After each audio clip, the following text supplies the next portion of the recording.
Hello, and welcome to the Perfect Franchise Podcast. I'm Kris, and joining me is my wonderful co-host, Andrea. In this podcast, we're on a mission to help you discover all that franchising has to offer. We'll explore expert strategies, interview successful franchise owners, and give you the tools to make informed decisions. So whether you're considering your options or you're ready to take that plunge, we're here to support you every step of the way.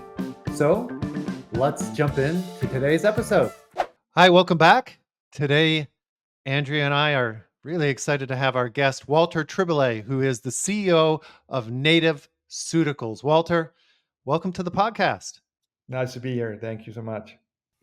We're glad to have you on. It's exciting. This is definitely a little bit different. And so, this is a company that I think the audience is going to really enjoy learning about. So, Walter, start us out. Tell us, what is Native Ceuticals? So basically, Native Ceuticals is a health and wellness supplement company. I always like to say we are not just a CBD company.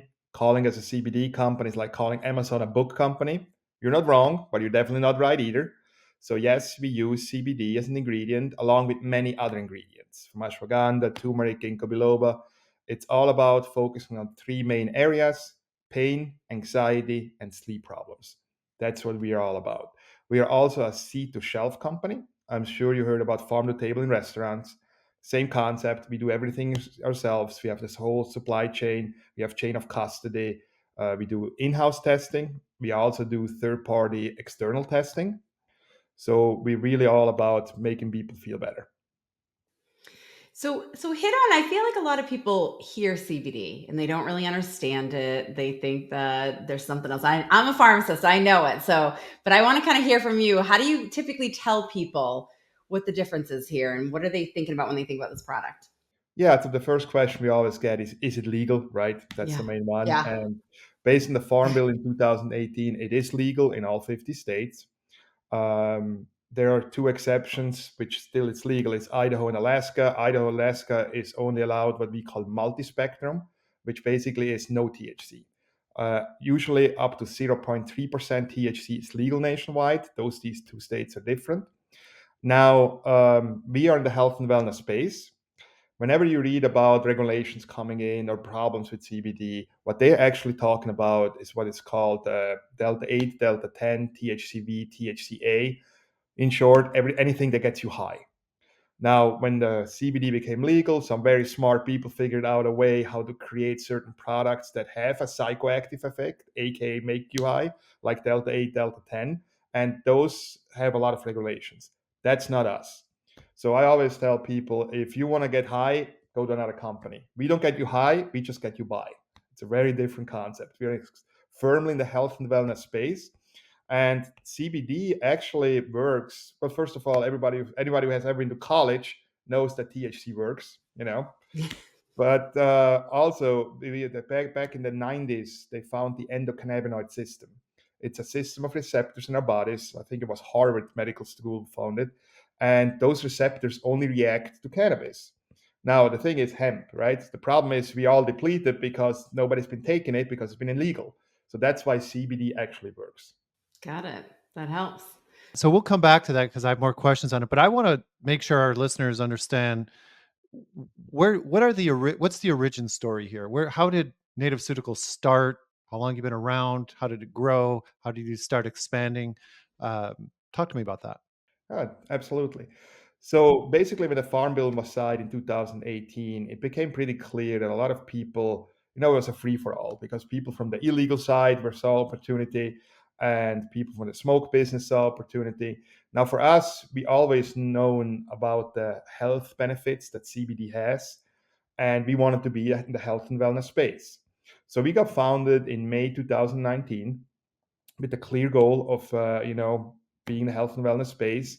We sold the first license in May 2020. So it took us February 2020. We founded in May 2019, and February 2020 we sold the first license because it took us a year to figure out the whole process. Now the good news is now if I have one of my products, I can literally tell you where in North Carolina it was grown and who touched it. So we have the complete chain of custody. We make our own distillate and everything. So for us, and then February 2020, that's when COVID hit. So that was great timing.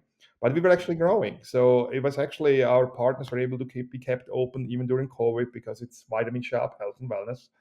And I gotta say, as much as it pains me, COVID really helped us because people are looking for options, holistic options. And as you can hear, I got an accent. So I was actually born and raised in Switzerland. I'm Swiss American now. And I always like to say, sooner or later in the US, we're all going to be on the same healthcare plan. It's called Don't Get Sick because nobody else is going to be able to afford anything. So that's how we started. We really clear focus on native ceuticals. We've been growing ever since. We currently have 47 territories in 10 states. So we are growing nicely. So 47 territories in 10 states. And so, this is different though. This isn't a traditional franchise business, right? And so can you tell the listeners how this is a little bit different? And then, how does this work in this type of product in this space? Yeah, so we are very different overall. But yeah, to explain this to you, first of all, we are a business opportunity licensing model, not a franchise, which means right from the get go, we don't have any royalty fees, no marketing fees, no profit sharing or revenue sharing. The easiest way to think about us is we are a manufacturer, but our partners are a distribution. There's no middleman.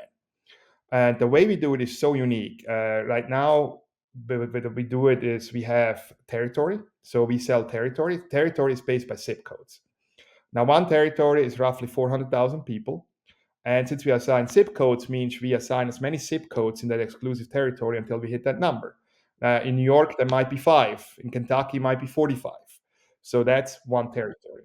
Now, where the uniqueness comes in, once somebody has a territory, we have 4, soon 5 ways to make money in that territory. The first one is a brick and mortar. A brick and mortar, aka a storefront, it's not a requirement. I can't stress that enough. It's not a requirement.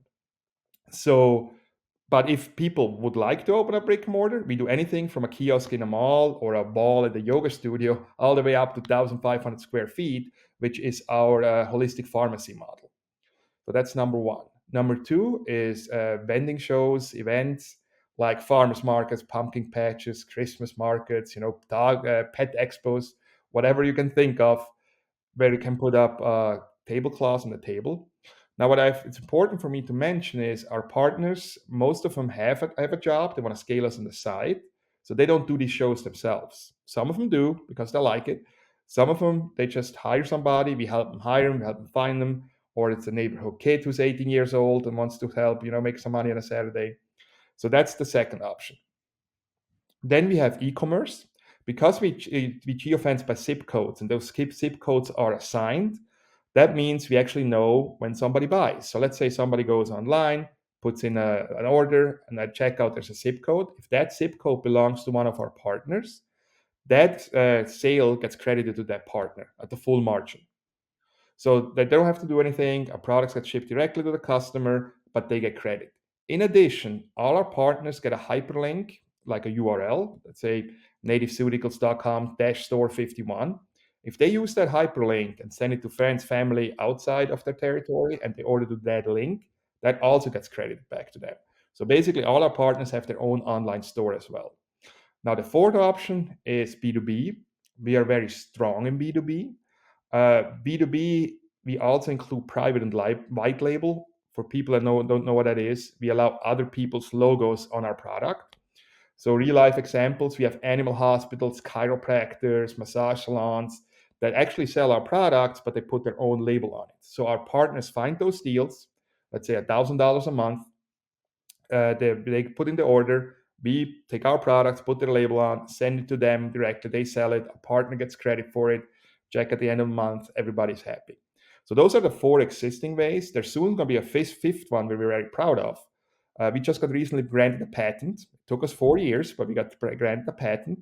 What we already have, it's online. It's a customization concept. So people fill out a quiz, and based on these answers, we compound a specific dropper for them. So it's completely customized to their needs. Now, the patent we have is on the automation of that concept. So imagine a kiosk-vending machine where somebody has an iPad, fills out a quiz, and then there are cartridges that fill up the tinctures, the droppers, based on the answers, put a label on, spit it out. Those vending machines can be put anywhere in territory. grocery stores, airports, even dispensaries, wherever you want to put it. And it's a great way to create income. Wow. That's a lot of different revenue streams there. That was the idea behind it. Yeah. So when we talked to you a couple weeks ago, Walter, you'd mentioned that business is booming and it's really being driven by a number of converging trends that you're saying. Talk to our listeners about that, and who are there's more than one audience. Who are the audiences here for your products? Yeah, first of all, there has been a shift in the last 4, 5, 6 years about hemp in general.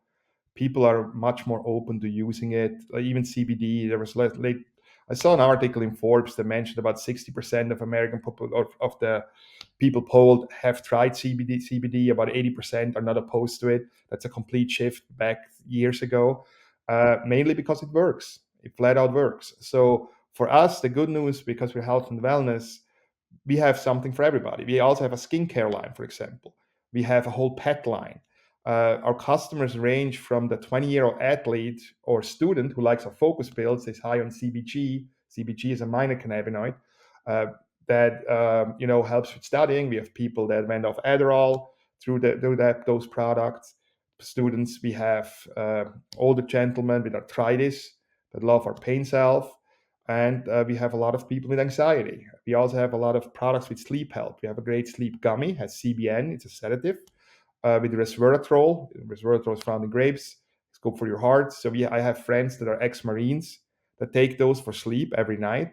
So it's just the whole world has opened up for us, for customers. And I always like to say, look, in the end, pain, anxiety, and sleep problems, if the market goes up, you're going to find those. If the market goes down, you're going to find those.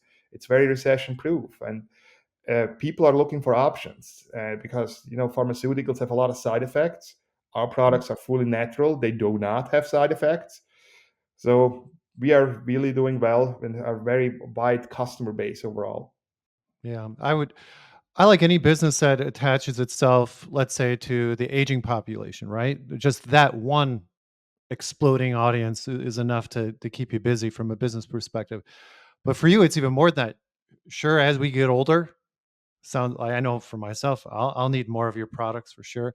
But then you also have the audience of people that have chronic conditions, right? So I imagine that's also, and unfortunately, that audience is exploding as well, right? And so Yeah, I mean, you're 100% correct. On the one hand, who doesn't have a chronic condition nowadays, right? And the older audience, yes, we even have people that go to retirement homes and set up tables and sell a lot of our, arthritis creams and that stuff. And they make doing it really well. And lastly, one thing I would like to mention is I've been in many industries in my personal career. And I'm going to be honest here, not all of them felt good to make money. This one actually feels good because we really have people that come back to us, and Hug store owners. I get emails every day from even parents, like my daughter had crippling anxiety going to college. She didn't know what to do, and thanks to your product, she feels better now. That feels good. And yeah, like you said, it's just people need help sometimes, and life is stressful. And I think part of it is that information is so easily acceptable, and we all get flooded by information. It's hard to get anxious every day, so it's good that you have an option. That's great.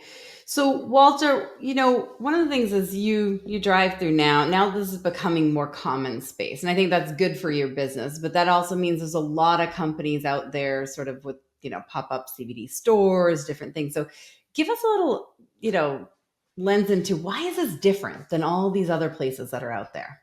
Yeah, that's a great question. First it starts with the 4 pillars, soon 5, that I mentioned, right? When you have so many different income streams, you really help out partners. I just mentioned one, online sales. We all know franchises where everything goes through corporate, and in today's world, that's a problem. You need to dip into online sales. If you have a vitamin shop and somebody buys one time at you and then goes home and pays online, but you still have all the overhead, that's just a lot of cost, right? So we really want to make sure that people have different kinds of income streams. In addition, when you look around, there's a lot of products are just to get you high. I mentioned those before, that are very focused on the psychoactive effect, which is not us, and they're going to get out-regulated. But there's very few that actually do what we do when you look around, which means putting other ingredients along with it. Like I said, we have a great balance tincture that has CBD, boswellia, ashwagandha, and turmeric in it. When you look at the market for ashwagandha alone, last time I checked, it was almost $80 million in the US. So people buy ashwagandha by itself for $80 million. Now, if you have a product that has CBD and ashwagandha, you have a competitive advantage right there.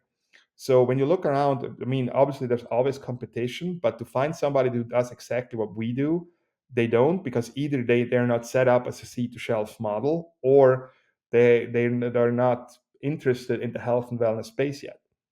So touch on that seed to shelf a little bit more. Help us understand why that's a big differentiator for you. Yeah. So first of all, it's price wise. Just give you an example. Since we do everything ourselves, and we're not shy to talk about numbers either. The way this works in the hemp CBD industry, it's when what you actually buy is called distillate, CBD distillate. It's sold in a kilogram jars. Somehow it's the metric system. Again, I like it. I don't know why, but it's in the metric system sold. So a kilogram distillate right now goes for somewhere between $2,500 and $3,000 if it's high quality. It costs me about $100. So right off the bat, I have a huge difference, which also reflects in the margin for our partners. So our average margin for our partners is 62%, 62. So that's a really high margin they have from the get-go. And that's because we're seed to shelf. In addition, when you look at our products, so all our products, they have a QR code. If a customer takes a phone and scans the QR code, it not only does it takes them to the product site of that has all the information like ingredients, but it also has the COA, the certificate of an analysis. So that certificate comes from a third-party independent lab. So we are literally a company that shows the customer, hey, whatever is on the bottle is in the bottle, and we can prove Yeah. it. And once you also go and talk about business to business deals with holistic doctors, but they call it integrated medicine nowadays, holistic doctors, they're popping up everywhere. I mean, they want that. They will insist of knowing and proving what's in the product. So there will be no way to walk into a doctor's office like that, but like, hey, I would like to do a B2B deal, or I have this product. And they're looking for these products too, because obviously they want to go the holistic route. But if you don't be able to prove the COA and have the chain of custody, they're not going to do a business to business deal. So that's a big advantage for us, the whole seed to shelf model. Yeah. Yeah, that's helpful. Mhm. So, Walter, talk to us about what you're looking for in a franchisee, and what's that franchisee doing day to day? Because I remember a little earlier you said with events and stuff, a lot of times the franchisees aren't doing them themselves or hiring that out. So, who are you looking for, and what are they actually doing?